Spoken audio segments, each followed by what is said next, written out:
There is a grave in Northamptonshire that you cannot visit. It sits on a small island in the middle of an ornamental lake, surrounded by water and thick mud, that Charles Spencer once described as a buffer against the insane and ghoulish. 19 generations of Spencers had been buried in the family chapel at Great Brington over 500 years. Diana was not. The most famous woman in the world was brought home to her family's 13,000-acre estate and sealed on an island no one could reach. The Spencers took Diana back from the crown. Then they made her unreachable. The lake is called the Round Oval. It sits within the grounds of Althorp House, a Grade 1 listed estate in Northamptonshire that has been home to the Spencer family since 1508. The island is artificial, tree-covered, and small enough that from the lake shore you can see the outline of the grave. But there is no bridge, no path, no boat for visitors. When Althorp opens to the public every July and August, tourists are directed to a memorial temple across the water, a neoclassical structure originally commissioned by George John Spencer in 1798 to celebrate Nelson's victory at the Battle of the Nile. Today it bears Diana's name. Visitors leave flowers at its base. They stand and look across the lake at the island. They cannot cross. Charles Spencer made this decision in September 1997. He was 33 years old. His father, the 8th Earl, had died in 1992, and Charles had inherited the estate at 27, arriving with energy but, as he later admitted, not much knowledge. Now his older sister was dead, killed in a car crash in Paris on the 31st of August, and the family had to decide where to bury the most photographed woman on the planet. The original plan was the Spencer Chapel at Great Brington, where generations of the family lay. But Charles rejected it. He was worried about crowds, about security, about what he called the interventions of the insane and ghoulish. He wanted a place where Diana's grave could be looked after properly and visited in privacy by her sons. So he chose an island. He later wrote that the thick mud presented a further line of defense. The water, the isolation, the physical impossibility of casual approach, all of it was deliberate. The first thing the Spencers did after reclaiming Diana from the monarchy was to make her inaccessible. That decision tells you almost everything about what happened to this family after the 6th of September 1997. That was the day Charles Spencer stood inside Westminster Abbey before an estimated 2.5 billion viewers and delivered a eulogy that sounded less like a farewell and more like a declaration of war. He spoke of Diana's selfless humanity, her natural nobility, her ability to generate what he called her particular brand of magic without a royal title. That line landed hard. The divorce had stripped Diana of the style Her Royal Highness only a year earlier, and for Charles to say publicly that she needed no royal title was heard across the world as a direct challenge to the institution his sister had married into. But the most dangerous sentence came near the end. Looking directly at Prince William, then 15, and Prince Harry, then 12, across their mother's coffin, Charles pledged that the Spencer blood family would do all they could to continue the imaginative way in which Diana was steering her two exceptional young men, so that their souls would not simply be immersed by duty and tradition, but could sing openly as she had planned. Blood family. The word choice was surgical. It drew a line between the Spencers and the Windsors, between the people Diana was born to and the institution she had married into and been expelled from. Outside the Abbey, the crowd's applause grew so loud that it rolled through the open doors and echoed inside the building. The establishment had just been challenged from the pulpit at a state funeral on live television by a man who was physically breaking down. Charles later told People magazine that by the final paragraph he had run out of energy, almost out of oxygen. He had to punch each syllable out of the base of his stomach. He made that promise. The decades that followed would test every word of it. The family that stood together at Westminster Abbey was already fractured in ways the public could not see. To understand the Spencers after Diana, you have to understand the Spencers before her, and the cracks were old. Their mother, Frances, had left the family in 1967. Diana was 5. Charles was 3. Frances had fallen in love with Peter Shand Kidd, a wallpaper heir, and during the custody battle that followed, her own mother, Ruth, Lady Fermoy, testified against her. Frances lost her children. She later married Shand Kidd. But he eventually left her too, and she spent the rest of her life unwinding, converting to Catholicism, retreating to Seal Island off the Argyll coast of Scotland, drinking, and slowly disappearing from the world her aristocratic birth had promised her. Diana used to wait on the doorstep at Althorp for Frances to come back. Charles Spencer later said their mother had promised she would return. She never did. Their father, John, the 8th Earl, was what Charles called a quiet and constant source of love. But their mother, he said, was not cut out for maternity. The 2 youngest Spencer children grew up with that absence running underneath everything. And then they were sent away. Charles was 8 when he arrived at Maidwell Hall, a prep school in Northamptonshire, the same county as Althorp. He was close enough to home to feel its pull and far enough to feel abandoned. In 2024, he published a memoir called A Very Private School, and what he described was not eccentric English education.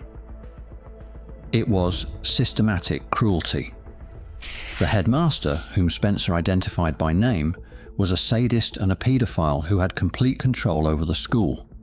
An assistant matron sexually abused young Charles, luring him from his bed at night with sweets. The boys had no communication with the outside world, apart from one weekly letter home.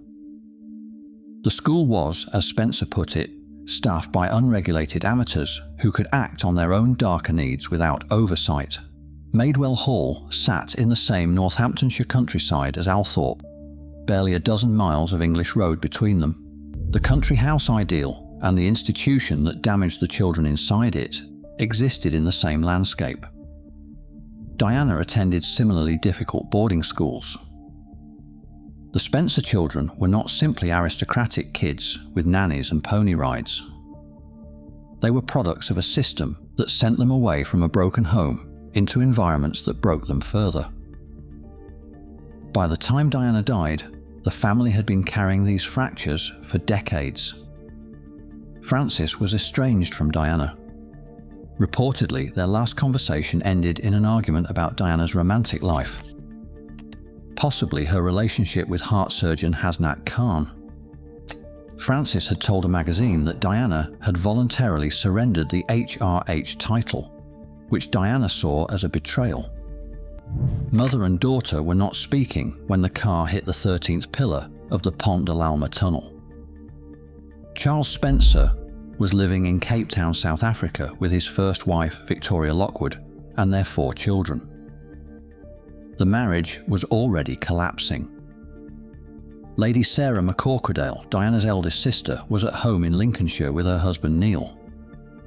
Lady Jane Fellows, the middle sister, was in an almost impossibly complicated position.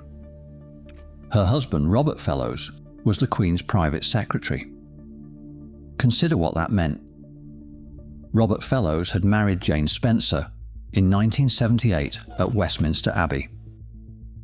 The teenage Diana had been a bridesmaid. 19 years later, Robert was the most senior official in the royal household, professionally responsible for managing the Crown's response to the death of his own sister-in-law, a woman who had spent years publicly at war with the institution he served. He had already guided the Queen through the Annus Horribilis of 1992, the separation of Charles and Diana, and the divorce in 1996. Now, on the instructions of Elizabeth II, he arranged for Diana's body to be sent discreetly to the Fulham Road mortuary used by the royal coroner. Prince Charles was outraged. Fellows could not be loyal to both families simultaneously. He tried anyway. He held the position until 1999, when he quietly retired and was made Baron Fellows of Chotesham. Jane and Sarah flew to Paris with Prince Charles to escort Diana's body home. Witnesses at the hospital reported that Jane was so distressed after seeing Diana that she needed to be assisted into a chair. Sarah, the eldest sister, the one who had once dated Prince Charles herself before introducing him to her younger sister, accompanied the coffin back to England. 3 Spencer siblings mobilised in grief. Their mother did not come. Back in Cape Town, 5-year-old Eliza Spencer, Charles's daughter and Diana's niece, was told by her father that Aunt Diana had died. Her response, recalled years later, was 5 words that carried the weight of a child's disbelief. "But not in real life, Daddy." The Spencer children had been moved to South Africa in 1995, partly to escape the British press. Diana had visited them there just months before the crash. Now, the press had taken something the distance could not protect. What followed the funeral was not resolution. It was dispersal. Each Spencer went in a different direction, carrying a different piece of the grief and the responsibility. Charles returned to Althorp and began turning the estate into a memorial. An exhibition of Diana's personal effects opened in 1998. The house, which had been a private family home for nearly 5 centuries, was open to the public every summer, July and August only, and the memorial temple across the lake from Diana's Island became the focal point for visitors. Charles described the decision as deliberate. He wanted people to experience the house's history, not just Diana's story. But Diana's story was the reason they came. Lady Sarah took on the presidency of the Diana Princess of Wales Memorial Fund. Over the next 15 years, until the fund's dissolution in 2012, it donated more than £112 million to 350 charities worldwide. Sarah was also named co-executor of Diana's will. The woman who had inadvertently set the royal marriage in motion by introducing her little sister to Prince Charles in 1977 now spent a decade and a half managing the financial and charitable afterlife of that marriage's most devastating consequence. She did it quietly. She gave almost no interviews. She lived near Grantham in Lincolnshire with Neil and their 3 children. She served as High Sheriff of Lincolnshire in 2009. She became a master of the Belvoir Hunt. She attended both of her nephews' weddings. She never made a public scene. Of all the Spencers, Sarah was the one who kept the promise most steadily simply by refusing to make the story about herself. Jane was even quieter. After Robert Fellows stepped down as the Queen's private secretary, the couple retreated into near total privacy.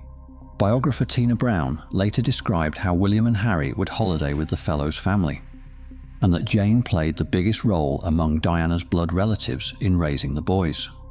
She read a lesson at Prince Harry's wedding to Meghan Markle in 2018. She attended William's wedding to Catherine Middleton in 2011. She appeared at the unveiling of Diana's memorial statue in the Sunken Garden at Kensington Palace on the 1st of July 2021. But she never gave an interview. She never wrote a memoir. She simply remained present. Frances did not have that steadiness. After Diana's death, she retreated further into isolation on Seal Island. She had converted to Catholicism, and her faith became the framework of her final years. She volunteered with the Handicapped Children's Pilgrimage Trust at Lourdes, where acquaintances remembered her as the first to clean up after the sick and the first to order gin and tonics afterward. But the drinking worsened. Peter Shan Kidd had left her years before, and she was estranged from her own mother. She was not particularly close to any of her surviving children. The woman who had once been the youngest bride to walk down the aisle at Westminster Abbey in over 60 years. She married Viscount Althorp in 1954 at age 18, ended her life on a remote Scottish island, attended by a Catholic priest, and sustained by a faith she had adopted only in middle age. Frances died on the 3rd of June 2004 at the age of 68. The causes were Parkinson's disease and brain cancer.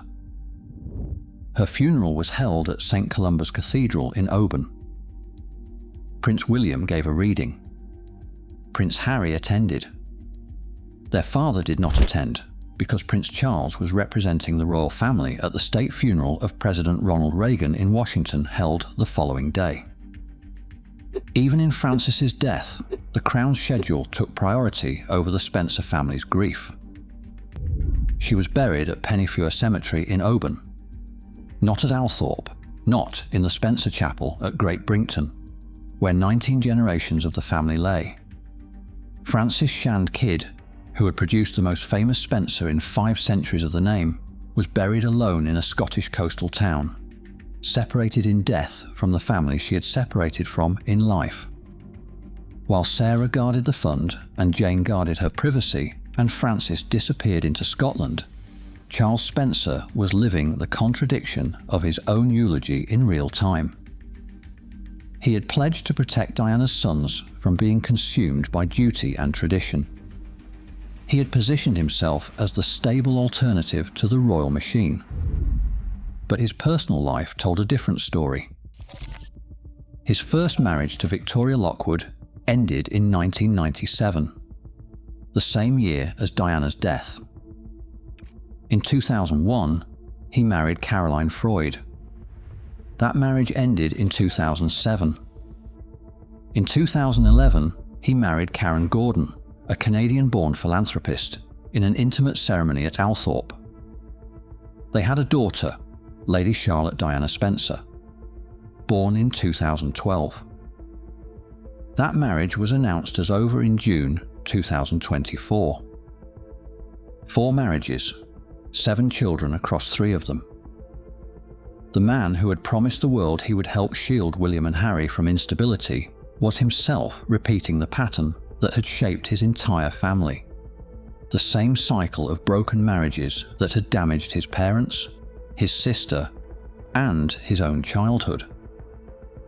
He acknowledged it.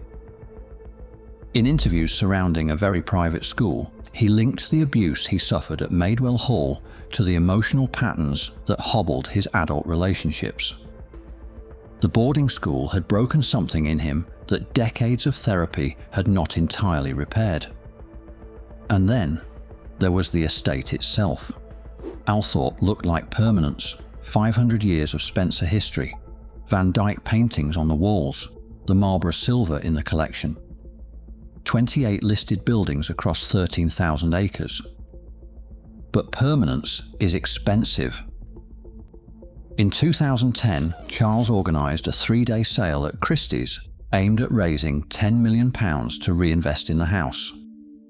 Among the lots were a pair of Daguerre corner cupboards and a commode from the billiard room, estimated at £2.5 to £4 million.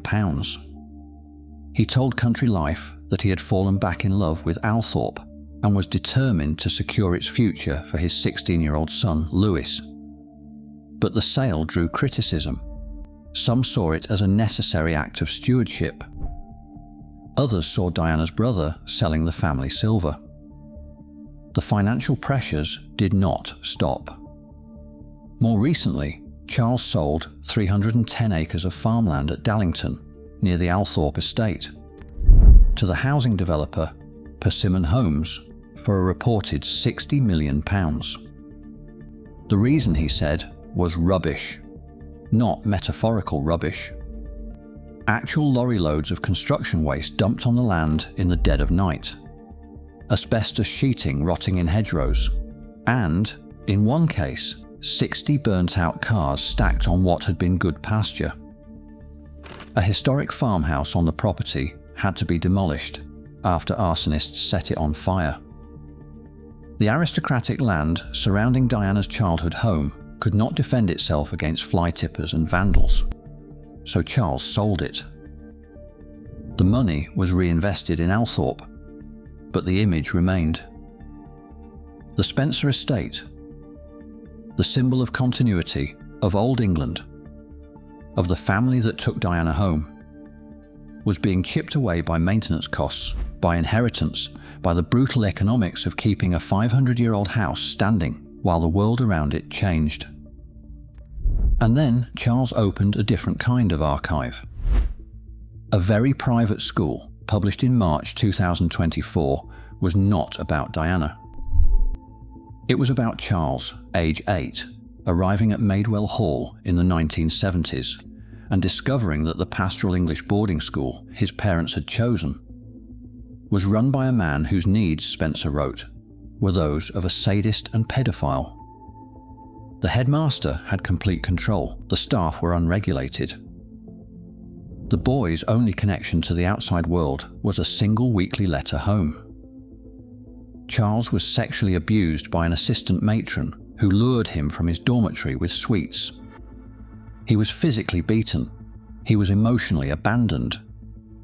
And it happened in Northamptonshire, the same county where Althorp sat, the same landscape tourists now associate with Diana's memory and English country house beauty. The memoir reframed the Spencer story. The family home where Diana is buried was not just a site of aristocratic splendor. It was the place from which children had been sent away to be harmed. The estate and the school existed in the same rolling countryside. The gates of Althorp and the gates of Madewell were separated by a few miles of English road. The system that made the Spencers who they were, titles, boarding schools, absent parents, emotional repression, public composure, was also the system that damaged them. Diana's struggles inside the royal family were not a departure from the Spencer pattern. They were a continuation of it. Madewell Hall later issued a statement saying it was sorry for what happened and that safeguarding was now a priority. Charles Spencer said the book was an important reclamation of his boyhood. While Charles was excavating his childhood, the next generation of Spencers was building lives that looked nothing like the ones their parents had led. Lady Kitty Spencer, Charles's eldest daughter, grew up partly in Cape Town and became a fashion model and global brand ambassador for Dolce & Gabbana. On the 24th of July 2021, she married Michael Lewis, a South African fashion magnate 32 years her senior, at Villa Aldobrandini in Frascati, Italy. She wore 5 custom Dolce & Gabbana gowns. 2 of her brothers walked her down the aisle. She later had a daughter named Athena. Diana's eldest niece did not marry into a dynasty or enter a cathedral. She married into the fashion industry, in Italy, in couture, on her own terms, or at least on terms that looked radically different from the ones that had shaped her aunt's life. Her twin sisters, Lady Eliza and Lady Amelia, moved through the same fashion and social circuits. Eliza, the child who once asked if Diana's death was real, was now in her 30s, publicly poised, privately guarded. And then there was Lewis, Viscount Althorp, Charles's only son from his first marriage, born in 1994, the future 10th Earl Spencer. Under the tradition of male primogeniture, Louis will inherit Althorp, bypassing his 3 older sisters. Charles acknowledged the custom might seem outdated, but said it was part of preserving the Spencer legacy. Lady Kitty publicly agreed, telling Tatler she liked that the house stayed within the same family with the same surname. Louis himself has stayed largely out of the spotlight, reportedly pursuing an interest in acting. This is the detail the story builds toward. William and Harry will never own Althorp. Their mother is buried there, on the island in the lake. But the estate belongs to the Spencer line. Louis Spencer, not the Prince of Wales. will one day control access to Diana's grave. The most personal site in the story of the British monarchy's most turbulent modern chapter belongs not to the Crown, but to a young man most of the world has never heard of. In July 2024, Robert Fellowes, Jane's husband, the Queen's former private secretary, the man who had navigated the impossible space between the Spencers and the Windsors for nearly a decade, died at the age of 82. His funeral was held at St Mary's Church in Snettisham, Norfolk, in late August. Both Prince William and Prince Harry attended. It was the first time the estranged brothers had been in the same room since the coronation of their father in May 2023. They had last spoken at Queen Elizabeth's funeral in September 2022. Their relationship had deteriorated publicly and seemingly irreparably. Harry's memoir Spare, his Netflix documentary, his relocation to California, his lawsuits against the press, and the widening silence between them had made the rift look permanent. And yet, at Robert Fellowes' funeral, they were there. Not because the Crown brought them together, because the Spencer side of the family did. Charles Spencer called his brother-in-law exceptional, a total gentleman in all the best meanings of that word, a man of humour, wisdom and utter integrity. Fellowes left an estate of approximately £1.5 million, nearly all of it to Jane. Neither William nor Harry was mentioned in the will. The man who had served both families left his money to the woman who had quietly held both together. In August 2026, Charles Spencer announced a new book, Swan Song, Diana My Sister. It would be published on the 22nd of September 2027, timed for the 30th anniversary of Diana's death. Spencer said he had been inundated with requests for interviews about his sister as the anniversary approached, and that he had decided to write down his own thoughts and memories once and for all, rather than continuing to read the opinions of others, many of which were based on untruths that had become accepted over time. The aim, he said, was to tell the truth about Diana from her brother's perspective. As with his eulogy, he wanted to speak on Diana's behalf. 3 decades later, and he is still speaking, still narrating, still positioning himself as the guardian of her story. He married for the 4th time in May 2026, Kat Jarman, a Norwegian archaeologist 18 years his junior, whom he had met in 2021 when she came to Althorp to investigate a Roman villa beneath the grounds. They co-host a history podcast together. She is now helping him unearth layers of history buried under the same land where Diana is buried above ground. Every August 31st, Charles Spencer flies the Spencer flag at half-mast over Althorp. He posts the image on social media, the flag against the sky, no caption needed. He has told interviewers that he visits Diana's grave pretty much every day. He crosses the water. He places flowers on the stone. He speaks to her, he has said, in his head. The memorial temple across the lake, the one George John Spencer built to thank God for Nelson's victory more than 2 centuries ago, was repainted in 2025. It gleams white against the trees. It faces the island. The gap between them, the water, the mud, the silence, is the same gap it has always been. Tourists come in July and August.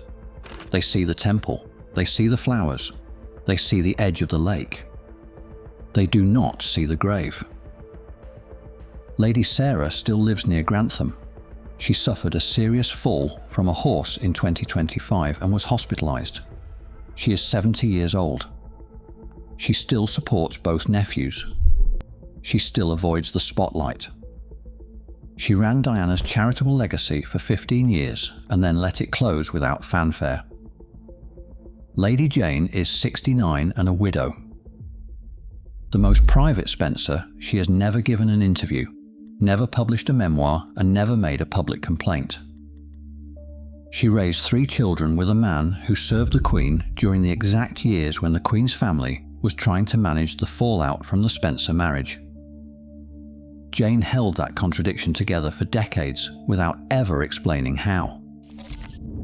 Frances is in Pennyfair Cemetery, alone. The Spencers are not royals. They never were. They are aristocrats, an older class, in some ways a more rooted one, with 5 centuries of continuous occupation of a single estate. Diana married into the House of Windsor. She did not marry up. She married laterally into a family her own family had known, served alongside, and socialized with for generations. When the marriage ended, the Spencers reclaimed her body, her memory, her story. They built the memorial, they ran the fund, they wrote the books, they gave the speeches. They opened the house. They kept the grave. But the family that guarded Diana's memory could not guard itself. Frances died estranged and alone. Charles cycled through 4 marriages. The estate required selling heirlooms and farmland. The childhood home turned out to have been the departure point for institutional abuse. The blood family promise, made in the heat of grief and global television, was kept imperfectly by imperfect people, because that is what promises made inside cathedrals always are. The island is still there. The lake is still there. The thick mud Charles Spencer described as a line of defence is still there. Every summer, visitors cross the Althorp grounds and stop at the temple. They leave flowers. They look at the water. They cannot reach the other side. And somewhere on the estate, most mornings, a 62-year-old man crosses privately to the island, places flowers on the grave, and speaks to his sister in his head. The world saw Diana. The Spencers kept her. The water between the temple and the grave is the distance between the public story and the private one. Close enough to see, too far to touch, and never fully crossed.